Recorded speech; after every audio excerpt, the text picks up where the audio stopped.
Other than our special guest, Sermsah. Good morning, Sermsah. Can I call you Suri? Yeah, of course you can.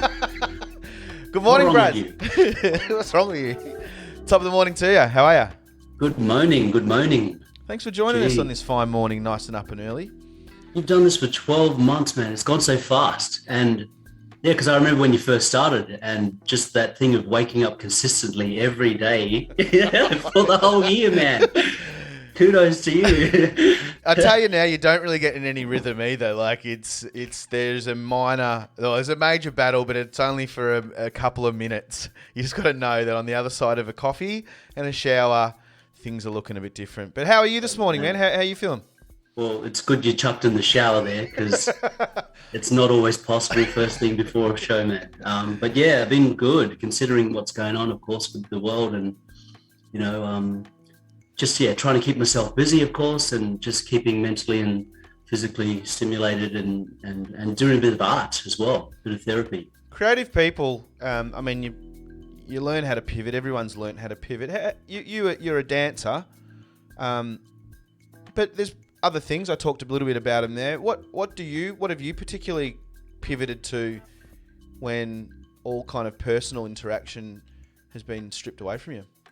Yeah, I guess that's what it was. Like I just look into you know, the fact of we go back to our culture, you know, for Aboriginal storytelling and you know, I guess our music, and there's so many things that we forget that we have embedded in our bodies and our spirits.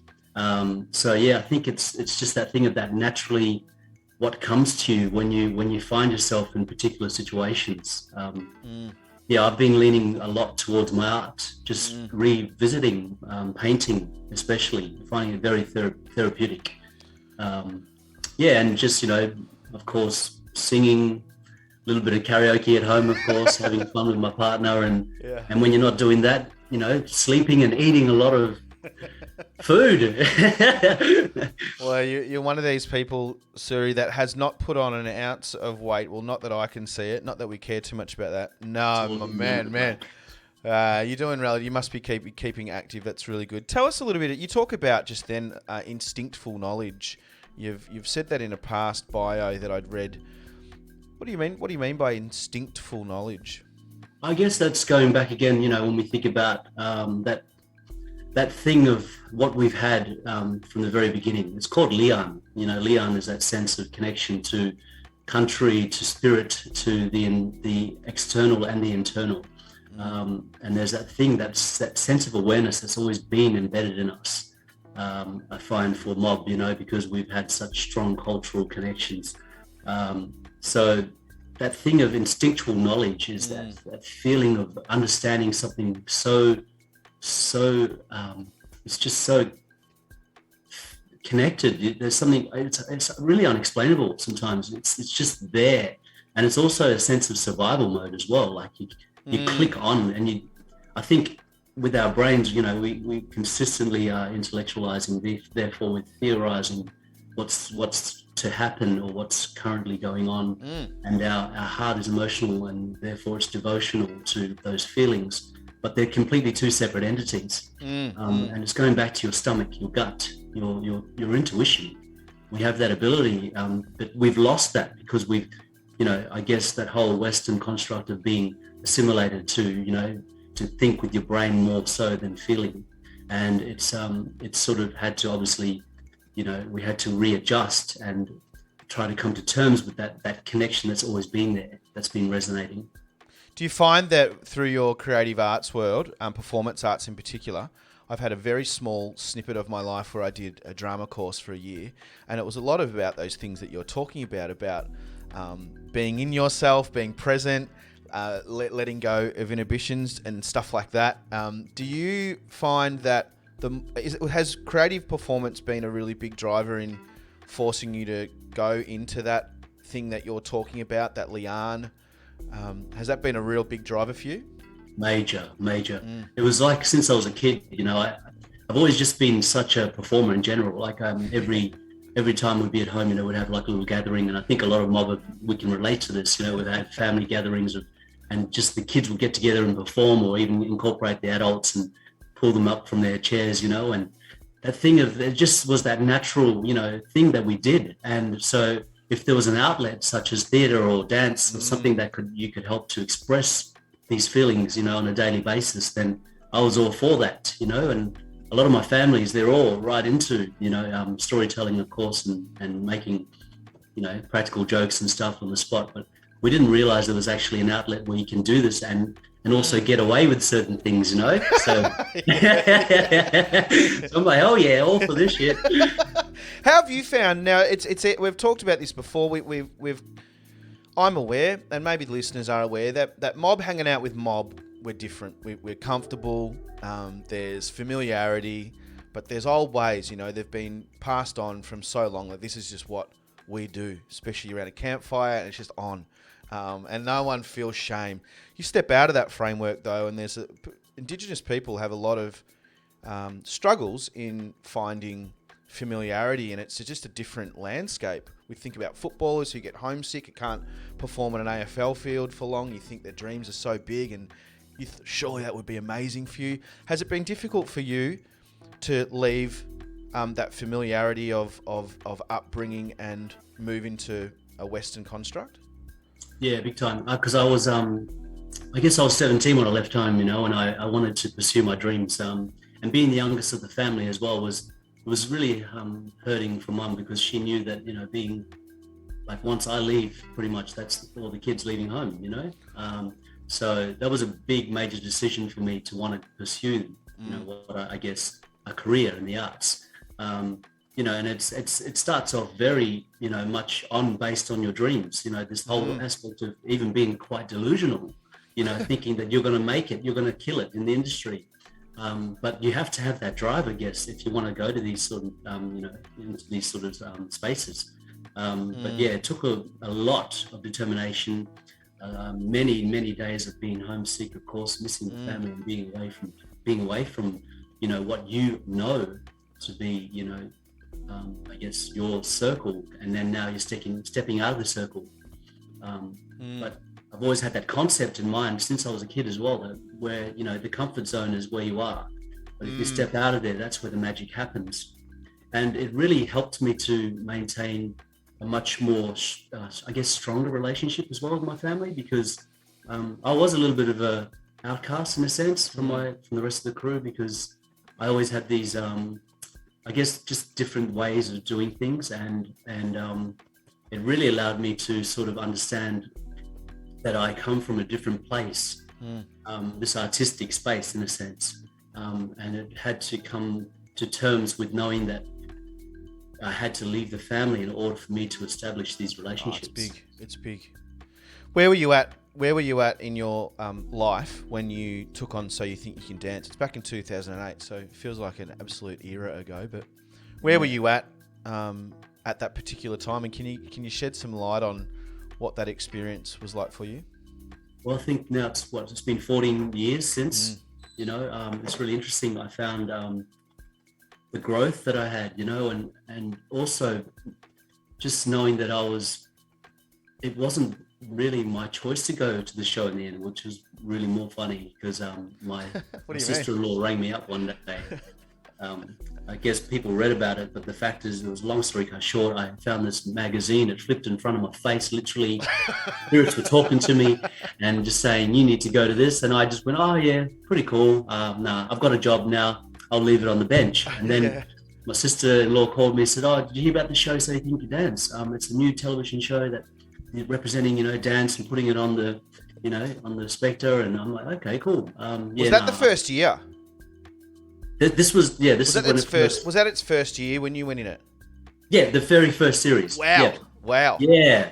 And so I just said to her, it's funny you said that, because I actually saw this magazine with that actual show, but I won't do it because I just got a job, and because my family has always said to me, like, you need to be stable, performing arts is not stable. Get a job. And it's like, well, performance is a job, it's done in different ways. And so anyway, I decided I didn't want to do it. And then my sister-in-law, she rang me back with my sister. I think it was the day later. And they said, we need you to go. We've already paid your ticket to fly to the audition. Oh, wow. I love it. And I thought, what? And I was I was blown away because of the support, and the Sure, love of sure. what they believed that I could do so well. But at the same time, I was just really settling down and making some moolah. So, but I went and then I surprised myself. And then I got to top 100, then to top 60. And then I tried to leave it at top 30. Why? And I guess it's just a self-doubt. Mm. Also knowing that there's so much pressure, I had consistently, people following me. Like it was like out of the top 100 there was 6 people specifically who were being followed continuously. And I had at one stage I went to the toilet to go spew up because I was feeling sick and nauseous. And this Cameras. fucking boom mic went right down slowly as I'm in the toilet, and just like you can see it just completely no there's like completely invasion of privacy. They Oh, didn't, wow. didn't Wow. care, Wow. as long as they got a good story. And I just had to play the game. So that's when I just said I had enough. I can't deal with this. I didn't say it personally to the cameras, but I said it to one of the judges, Nikki. And then she turned around and said to me, "Oh, look, I think you really should consider to stay because you look around now and, who's there? What do you see?" And I said, "I see a lot of dancers." And she goes, "Yeah, but what else?" Mm. I said, "I don't know. Probably I'm the only black fella here." She goes, "Exactly. So you need to be here to represent." Mm. And that really, hit my heart strong and hard. And I thought about, losing my mum the year prior as well. So I had to really consider about making, I guess, some representation and showing what anything is possible. So yeah, that's what I did. Tell us a little bit about your podcast. You had some brilliant guests on. Mm. Yeah, one of them was you. I had a lot of fun talking to you. It's really fun. I really enjoy it. So I do enjoy in a kind of full circle moment having you on today, but also just being in this seat. I know what it feels like. It's really fun to express yourself. What was the driver behind starting Urban Dreaming? Well, that's the thing again, isn't it? Representation. We are the minority. We had, I think it was at one point, Andre, blank, Andrew Kempton, something, I can't, gone blank. Anyway, he was running a show called The Black and White, and Black, White and Rainbow. And Andy, sorry, my brother, Andy. And he was pretty much there for a couple of years. And he asked me just for an interview like this. And then we were talking about how I had a strong interest in radio and I wanted to look at creating my own show as well. And we sort of did like a little collaboration for about a month, I think it was. And then I just started thinking about how I could create a show that I think would represent more about the arts, because his show was sort of like a one-off interview stuff, and then it goes into more mainstream. And I thought to myself, we need so much more representation of our people, and using the medium of the arts as the tool to express the division, but hopefully the concept of two worlds that coexist, black and white, gay, straight, traditional, contemporary. But then there's a sense of we need to find our allyship within the parameters and look at ways that not all. I like to think that not all Gadias, white people, are about being colonizers. There's a lot of a mob who try to understand the concept of First Nations knowledge and really want to learn. So they don't have that platform. That's what it's about, though. And I'm not saying that we need to all get along and we are equal. It's never been really as much as we'd like it to be, but it's just about education and teaching people the protocols of country and understanding why we do what we do. Have you got some serious... Well, who's your mob first? Okay, Nyikina, Nyikina. So that's the tribe from Derby, Western Australia. Yeah, right. Yeah, and then my father's Indonesian. There you go. Because you would have never been asked this before, but you've got a very interesting name, and then you'd have to always explain the transition over to why you First Nations man too. This is that's cool. Funny you said my name, because I couldn't spell my name until I was in year 9, which was really insane. I spelt it with completely different spelling, and I dealt with that thinking that was my name. What did you say? What did you say? Well, because my father I never lived with my father, see, so he when I eventually had a yarn with him, because we never really did talk, until I got to about year 9, year 10. Wow. And then I spoke to him about, we did as a kid, of course, but like a close relationship. We was never really close. And the time I thought I'd go see him was actually when he was sick. And I learned a lot of stories about what, I guess things that I didn't know before, and I had to get an idea. But with my name, he told me how to spell it correctly. And I guess I started to realize that, my name is really essential, because it defines who you are. And, my name is, it means the brightness of the light.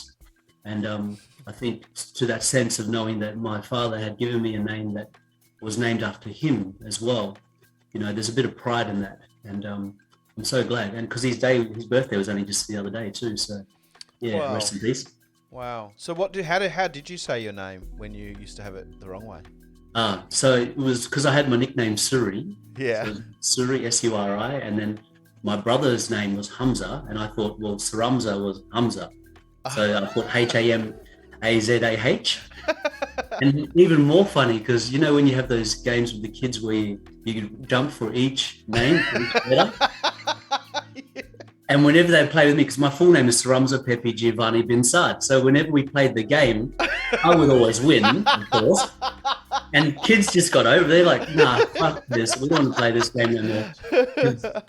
We never even get a chance, because every time it's just him right at the front and we're like 3 steps behind. Yeah, sure. What a journey you've had, and there's no more kind of assurance, I think, when you start being asked to teach others as well. And I really want to talk about this new production that you're part of. Let's talk about First Storytellers. Is that right? It's a festival coming up in March. What's your role in that? And sorry, you go. You tell it. Yeah, I should tell it before you give misinformation. Yeah, do. So, I'm a producer at the moment. So, I've always dabbled in producing, but just didn't really have that title, I guess. Just new, I guess it's in that sense of the role as the producer for the First Stories Festival for Theatre Works.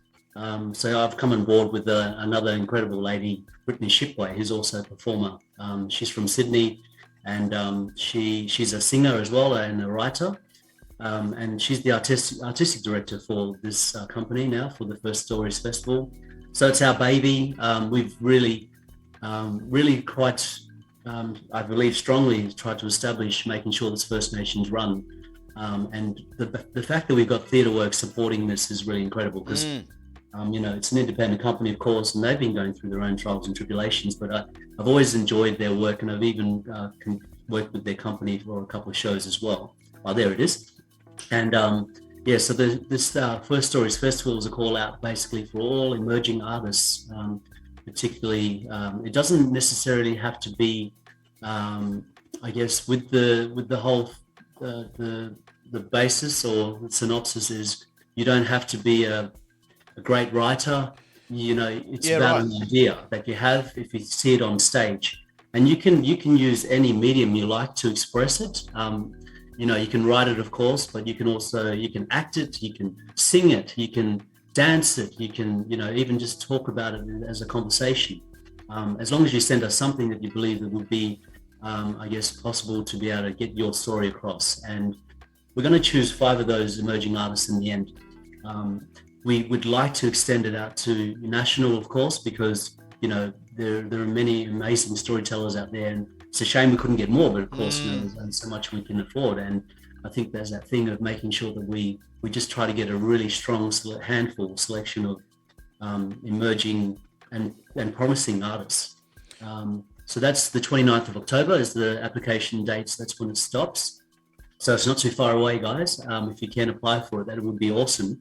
And it's just if you type in First Stories Festival, and it's happening next year on February the 28th, my birthday. And definitely, that's cool. That's going to be right old party. I love that. Yeah, and it finishes on the 4th of March.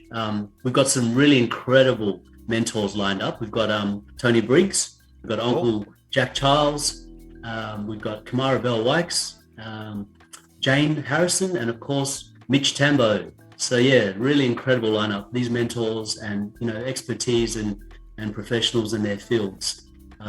And I think what my strong message to everyone is to just to remember that anything that you feel like in that sense of, oh, I want to tell a story, I'm struggling, I don't know how. Like, just feel free to even email us and say, look, I've got this idea, I just don't know how to go about it exactly. And we're also here to advise you, to help you to make that structural sort of, synopsis for yourself to pass on to us. And even if you don't get selected, we hope to continue this yearly. That you'll only gain experience by continuing your practice. So the mechanics of it, someone's got an idea, they apply. So it's fully funded for the selected artists. You'll be paid for it as well for the week. Yep. While you're here in Melbourne, and for those interstate travellers, we'll also accommodate you as well. Wow, that's brilliant. So you're really opening up the web, or casting the net quite far and wide to find emerging writers. Is it it's a writing festival? Did you say? Playwright Festival. Yep. Cool. So they're gonna have to. Do they have to find the actors? And do they have to? No. It's just we provide everything. Wow. Yeah. So it's very similar to Yellow Monday Festival when you think about it, because they're pretty much the First Nations run festival in Sydney, and right. There was a slight inspiration, I guess, from them too, and I think that's the thing. It's like someone plants a seed, and the ripple effect occurs, and I think we should all in each state have some sort of representation for each, for each state, and that anything is possible. We are storytellers. That's what we do naturally. I think we got to get out of our heads and think more with our gut again, our lian, connecting back to culture and thinking about what you can tell and how you can represent your story for mob.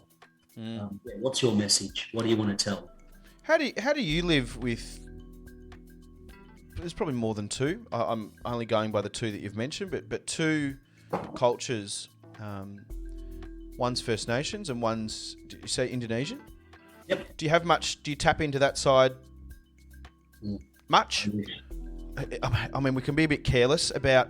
Careless is probably not the right word, but a little bit like it's not the hot topic, or it's not as central.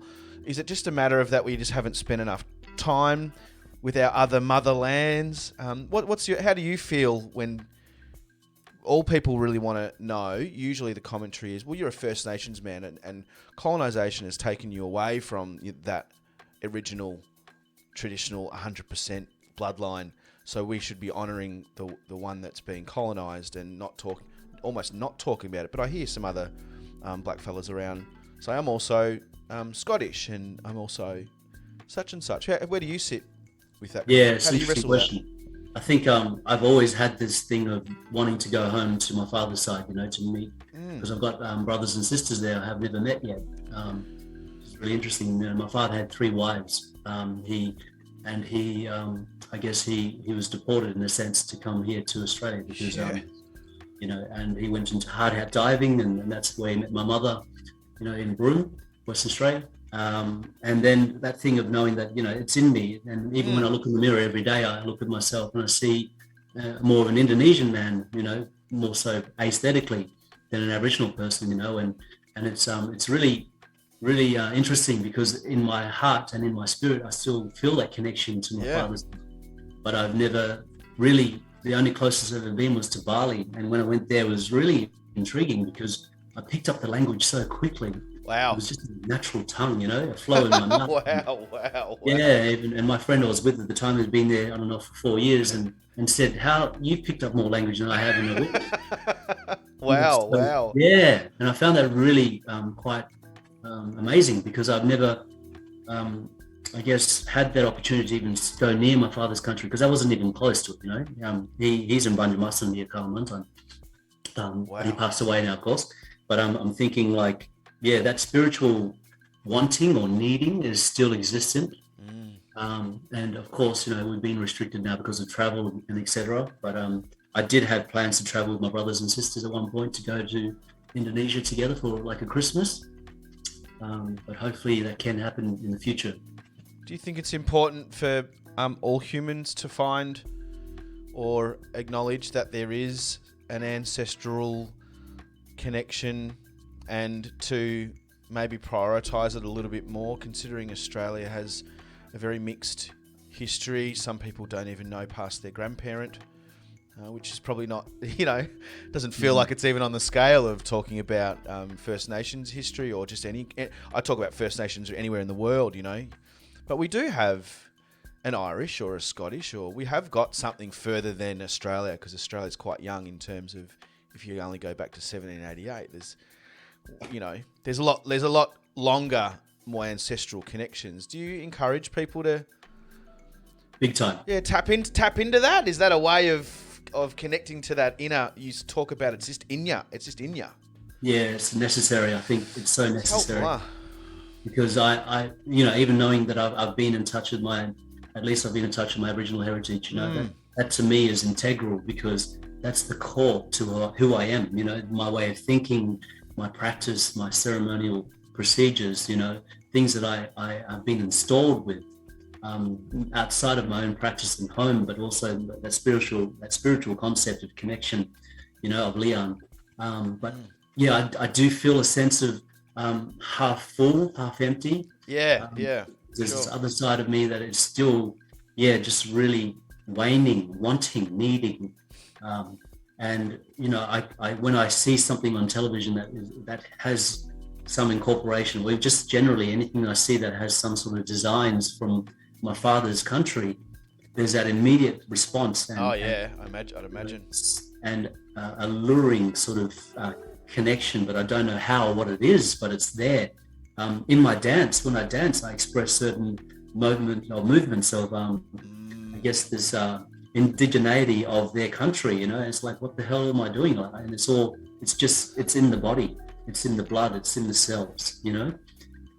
So that's what I found really intriguing, and it's always going to be there. That's the thing. It's just how do we, I guess, find that way to reconnect and reestablish. What's come out for you personally with your own personal journeys with not teaching or producing, but what about getting on the dance floor? And are you doing much production? Have you got anything around? I mean, you're a very popular name in the dance world, but is it dried up a fair bit in that? Is there future productions coming, and where are you getting your dance outlet from?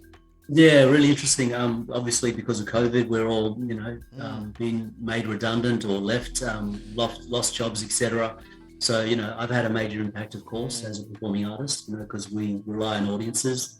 But there's this beautiful, platform, stage of Zoom. So, we've been really utilizing this platform to the extreme, I believe. So I'm with a dance company as well called Nikki Visage Enterprises.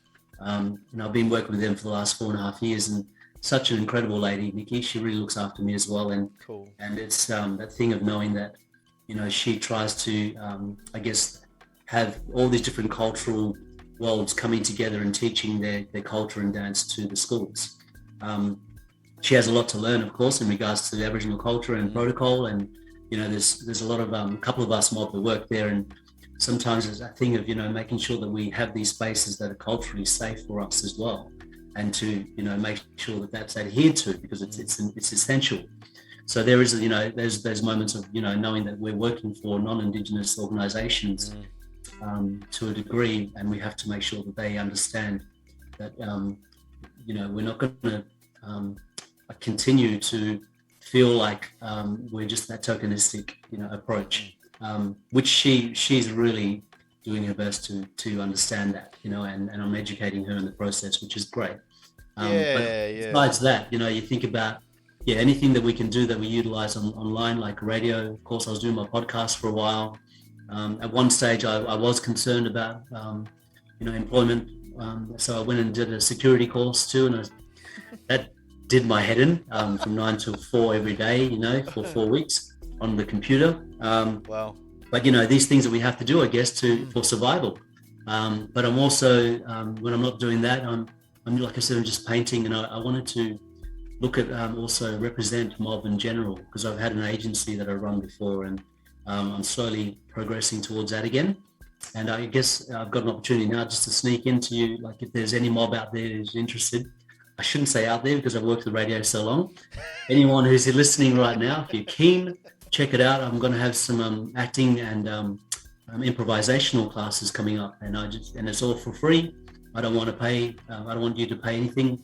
Just to know that you're not alone, and to also just to upskill your training. If you already are an actor, right down to people who are just beginners and want to get their foot in the door and learn how the industry works in general. That's what I want to do. I saw that post, man, and you gave me a good vibe in my guts when I saw that. Like, you're just such a good human.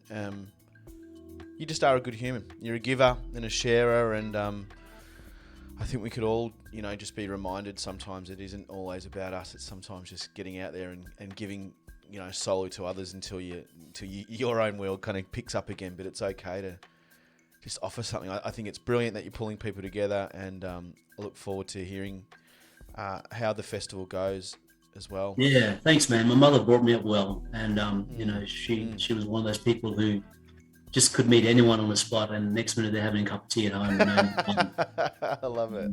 That thing of just sending the love out, because positivity is so much stronger than negativity. No matter how much we're in the state of, really a lot of us are sitting at home alone. Some of us don't have anyone at all, no support networks. So we've got to remember just to send out that energy, that love, and that unconditional love at that, because it is so powerful, and you can really change someone's sense of feeling just by simply telling them that you care and you're hoping that they're okay. Siri, you're a champion. I appreciate you coming on at such last minute notice, but we had to get you on. I had to strike while the iron's hot, but I appreciate you coming on this morning, and we'll speak to you soon, and I'll make sure I'll put up the links to the festival now in the chat, but also on the social media outlets as well. Yes. I'll give it a big plug, and if you want to jump on a little bit closer to the date as well, we'll definitely make some space for you for that. But thanks for coming on today, man. Yes, you mob, apply. Okay? Nice one, Braz. We'll speak to you soon. Take care. Thanks, Troy boy.